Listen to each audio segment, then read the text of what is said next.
Afternoon, and I'm going to be sharing with you today and answer some questions that I think needs to be cleared up in a lot of people's thinking. Of course, in my own mind, I needed to understand this. When the scripture talks about the church, who is it speaking about? And I think that there's a lot of confusion today among a lot of believers and even maybe unbelievers who do not understand what the scripture is talking about when it talks about the church. So I'm going to answer this question, we're going to read in the book of Matthew, chapter 16, and we'll start at verse 13. When Yahushua came into the coast of Caesarea Philippi, he asked his disciples, saying, "Whom do men say that I, the Son of Man, am?" And they said, "Some say you are John the Baptist, some Elijah, and some Jeremiah, or one of the prophets." And he said unto them, "But whom say ye that I am?" And Simon Peter answered and said unto him, "You art the Mashiach," or the Messiah, the Son of the living Yahuwah, or Elohim. And Yahushua answered and said unto him, "Blessed are you, Simon Bar-Jonah, for flesh and blood has not revealed it unto you, but my Father which is in heaven.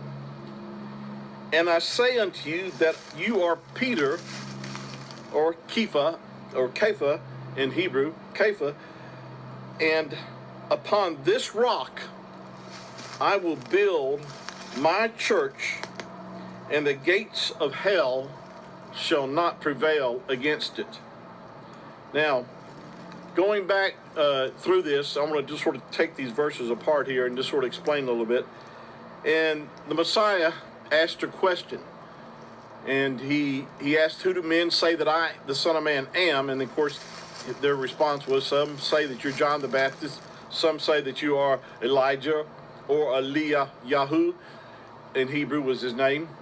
And but he said, "But who do you say that I am?" And then Simon Peter answered and said, "Thou art the Christ," or the Mashiach, the Son of the living Elohim, or the Almighty One.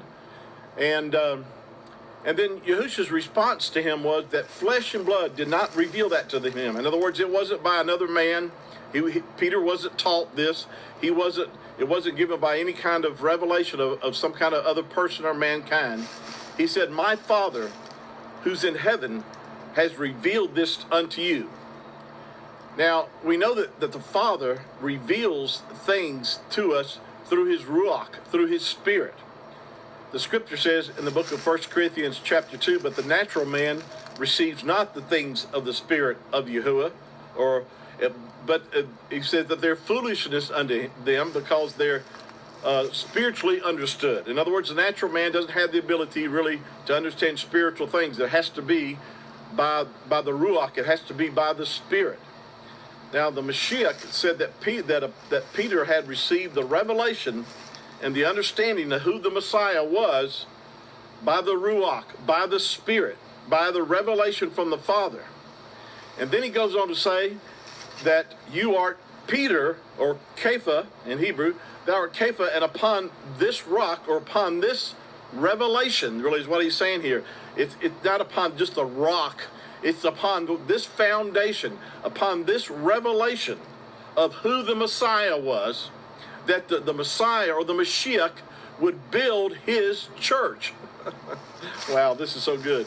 And we're going to take apart what the word church is. The Messiah, or the Mashiach, did not use the English word church.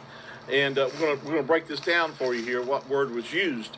But the point I want you to see in this is that the Messiah, the Mashiach, said that his church, or his really assembly, would be the English translation of the Hebrew word that he would have used. The Mashiach did not speak English to his Jewish brethren. He was speaking Hebrew to them, and so the word actually in Hebrew is kahal, and it's the Hebrew number 6951, and the meaning of this Hebrew word is assembly or congregation. And Now, in the Greek, the word is ekklesia. It's the Greek number 1577, and it also means a gathering or an assembly.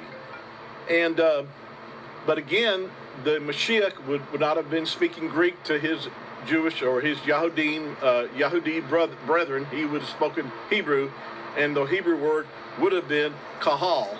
And again, the meaning of this word is assembly or congregation. So, with that said, you know, you could get a better grasp of what the Mashiach or the Messiah is actually saying here. But he's saying that his assembly would be built upon that foundation of recognizing who he was. I want to pick this up on our next session because I've got a lot to say on this. Please stay tuned. I'm going to give you some information and help share some truth from the Word of Yahuwah that would give you a better understanding of who the church is and the purpose of the church, and who also is Yasharel and the purpose for Yasharel.